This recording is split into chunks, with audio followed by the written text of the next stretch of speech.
Yeah, that's great. But your trap is getting into the Reiki and the energy and all the little things, right? And that's not important to people. I know. I'm just saying, like, like here's the thing you're gonna work on with people, right? You're gonna not have that event or events control their life anymore, right? That's not that's not going to define who you are, right? Unfortunately, we identify with what happens to us, and we think that's us, right? And you know Yeah. that your soul is not limited by these stories or these things that happen, right? You can use all that. I want you to use all that, and you should do that. That's where you're going to come out and express yourself. But when you're creating your message, it doesn't matter if you're going to go in the woods and hit a drum. It doesn't matter if you're going to do energy work. It doesn't matter if you're going to contact spirits. That doesn't matter at all. Okay. The fact of the matter is that how you're going to connect with these people, and I know you don't want to do it, and it's okay, but you're going to have to deal with this. Is you're Yeah. going to have to talk through what's coming up for them. What are they saying to themselves that they don't say to anybody? Right.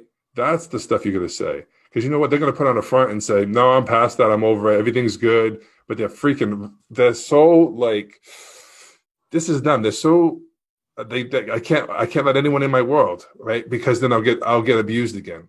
I'll get hurt. And I know that's what people do. And this is unconscious sometimes, but if I look good, if I dress up, if I feel good, it's only a matter of time before someone else is going to hurt me. These are some deep unconscious things, right? So you have to craft your message that's going to make sense to you, right? I'm just giving you, like, if you really want to cut through the noise of the world and the BS and of everything, right? Because there's a lot of people out there preaching that all we got to do is think positive and everything's going to turn out good. And this toxic positivity of not actually looking at reality and what's real. So here's the thing with what I found is we are, life is kind of like, we're like a battery, right? Like a battery, right?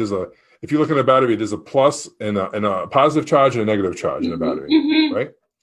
And when trauma happens, we focus more on the negative charges, right? So there's a lot of negative charges around things. So we take that, and that becomes our lens on how we see the world, right? So we start seeing negative all over, right? Because why? That's what we've been taught. And I know if I look really good and I'm attractive, if I'm hot, then I'm going to get abused again. And if I'm heavy, then no one's going to bother me, and I'll feel safe. Right, whatever that is, right? So we end up filtering the world in this non-reality. It's your reality, but it's not the real reality, right? So the goal is to take any situation and be able to, anything that happens to us that on the surface will look like a negative thing, like, holy shit, I just got kicked out of my house.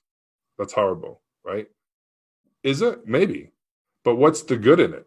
Well, I've been telling myself I wanted to move for 7 years, and I haven't done it. And now I get to move. I'm going to go. You know what? I'm going to go to Italy because I've been saying I want to move there for 10 years. Now I have no excuses. I'm going to do it. Or the person who wants to start their own business but keeps putting it off. And then they finally get fired. And at first it's horrible, right? They go into panic mode. Well, I'm not going to have any money. Blah, blah, blah. But then fast forward a year later, when that gave them the permission to start their business that they always wanted to do. And now they have their own business. Was it a bad thing?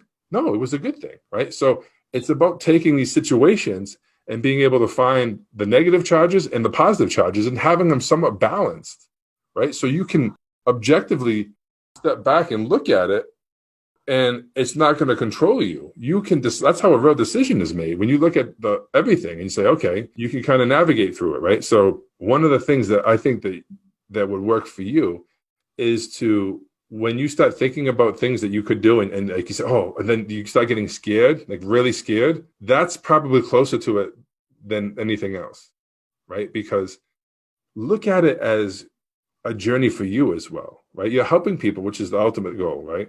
To be able to have the impact you want to have in the world, you're going to have to constantly evolve. You're going to have to constantly push yourself and be uncomfortable, right? You got to get out of your comfort zone because no change happens in a comfort zone. Right? You're not going to get any significant change.